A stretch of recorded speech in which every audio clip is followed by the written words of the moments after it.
Range തീരെ ബുദ്ധിമുട്ടായിരുന്നു, ഒരുപക്ഷെ മഴയുടെ ആയിരിക്കാം.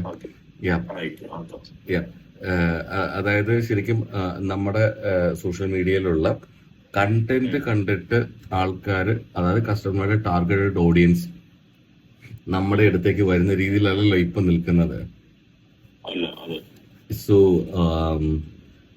ആ തരത്തിലേക്ക് നമുക്ക് ആക്കുക എന്ന് പറയുന്നത് ബ്രാൻഡിങ്ങിന്റെ വർക്കാണ്. That is branding actually. എന്ന് വെച്ച് കഴിഞ്ഞാൽ നമ്മൾ അത്രയും പൊസിഷനിങ്ങിലേക്ക് മൂവ് ചെയ്യുമ്പോൾ നമ്മുടെ ബ്രാൻഡ് വാല്യൂ കൂടുന്നതനുസരിച്ച് നമ്മളിലേക്ക് കസ്റ്റമേഴ്സ് ഓട്ടോമാറ്റിക്കലി വരും. നമ്മുടെ കൺസേൺ ആക്ച്വലി നമ്മുടെ ഇപ്പോഴത്തെ മാർക്കറ്റിംഗ് ക്യാമ്പയിൻ റൈറ്റ് നൗ, ശരിക്കും മാർക്കറ്റിംഗ് എന്ന് പറയുന്നത് ഷോർട്ട് ടൈമിലേക്ക് വേണ്ടിയിട്ടുള്ളതാണ്. ആ മാർക്കറ്റിംഗ് ക്യാമ്പയിൻ എങ്ങനെ ചെയ്യാം എന്നുള്ളതാണ് അവരുമായിട്ട് നിങ്ങൾ ഡിസ്കസ് ചെയ്യേണ്ടത്. അതായത് എന്തുകൊണ്ട് നിങ്ങളിലേക്ക് നിങ്ങളുടെ ടാർഗറ്റ് ഓഡിയൻസ് വരണം, എന്തുകൊണ്ടാണ് നിങ്ങളുടെ ടാർഗറ്റ് ഓഡിയൻസ് നിങ്ങളുടെ വോക്ക് ഒരു എൻക്വയറി തരേണ്ടത്, അല്ലെങ്കിൽ അവരെ പ്രേരിപ്പിക്കുന്ന ഘടകം എന്താണ്, എന്താണ് അവരെ ഡ്രൈവ് ചെയ്യിക്കുന്നത്. ഒരു എനർജി ഉണ്ടായിരിക്കുമല്ലോ നിങ്ങളുടെ അടുത്തേക്ക് വരാനായിട്ട്. അതാണ് ആക്ച്വലി ആ സ്ട്രാറ്റജി ആയിട്ട് അവരോട് മേക്ക് ചെയ്യുന്നത്. ഇപ്പൊ നമുക്ക് ആക്ച്വലി ഇപ്പോ നമുക്ക് ഇങ്ങനെ പ്ലാൻ ചെയ്യാം, ഞങ്ങൾക്ക് 4 ലീഡ്സ് നമുക്ക് വേണം, ഒരു മാസം ക്ലോസ് ചെയ്യണം, നമുക്ക് ഏറ്റവും കുറഞ്ഞത് 4 വോക്ക് നമുക്ക് എന്തായാലും ക്ലോസ് ചെയ്യണം. അങ്ങനെയാണെന്നുണ്ടെങ്കിൽ നിങ്ങളുടെ പ്രൊഡക്ടിവിറ്റി അല്ലെങ്കിൽ നിങ്ങളുടെ ക്ലോസിംഗ് റേഷ്യോ അനുസരിച്ച് 10% ആണെങ്കിൽ നമുക്ക് മിനിമം 40 ലീഡ്സ് വേണം. ഒരു 10% നമ്മുടെ പ്രൊഡക്ടിവിറ്റിയിൽ വേ ഓഫ് ഉണ്ടാവാം. അതുകൊണ്ട് ഒരു 4 ലീഡ്സ് കയറ്റിയിടാം. പിന്നെ ഒരു റിസ്ക്, അതായത് നമുക്ക് ഒരു പ്രോബ്ലം വരാതിരിക്കാൻ എക്സ്ട്രാ ഒരു 4 കൂടെ കയറ്റിയിടാം. 48 വരാം. ആ 48 നിൽക്കുന്ന സമയത്ത് നമുക്ക് ആക്ച്വലി മറ്റുള്ള ഒരു ഒന്ന് റൗണ്ട് ഫിഗർ ആക്കാൻ നമുക്കൊരു 50 എന്നുള്ളതാക്കിയിടാം.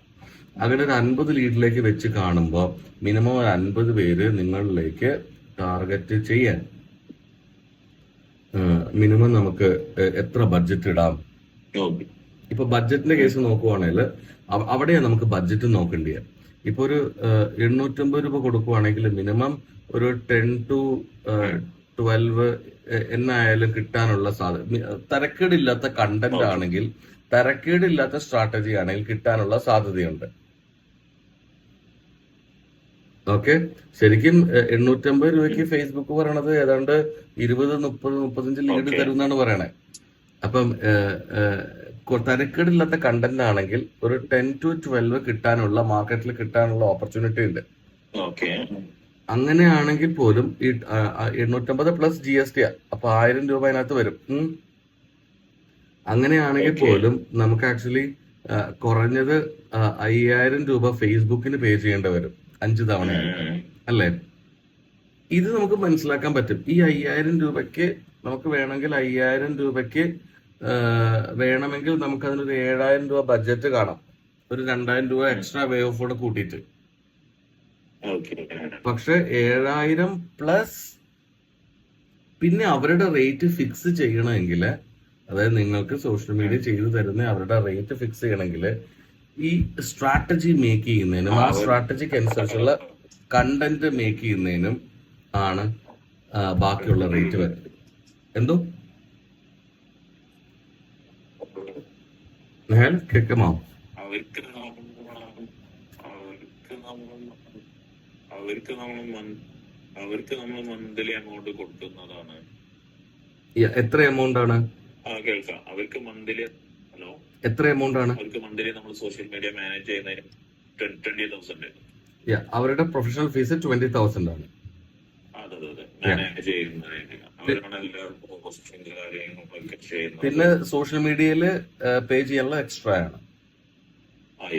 ബട്ട് ഈ 20,000 ചെയ്യുമ്പോൾ അവർക്ക് കൊടുക്കുമ്പോൾ അവർ നമുക്ക് ചെയ്ത് തരേണ്ടിയത്, ഒന്ന് സോഷ്യൽ മീഡിയ പേജസ് മാനേജ് ചെയ്യണം, അത്യാവശ്യം പോസ്റ്റും സാധനങ്ങളും എല്ലാം ഡെയിലി പ്ലാൻ ചെയ്ത് ഷെഡ്യൂൾ ചെയ്ത് കയറണം.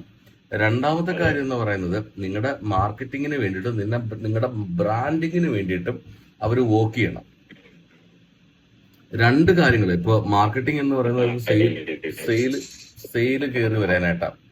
ബ്രാൻഡിങ് എന്ന് പറയുന്നത് കൺസിസ്റ്റന്റ് ആയിട്ട് അവർ ചെയ്തുകൊണ്ടിരുന്നെങ്കിൽ മാത്രമാണ് നിങ്ങളുടെ പൊസിഷനിങ് അപ്സൈസ് ചെയ്യുള്ളൂ. ആ അപ്പൊ ഇങ്ങനെ രണ്ട് തരത്തിലുള്ള പ്രവർത്തനങ്ങൾ അവർ ചെയ്യണം ആക്ച്വലി. ഓക്കെ മനസ്സിലാവുന്നുണ്ടോ?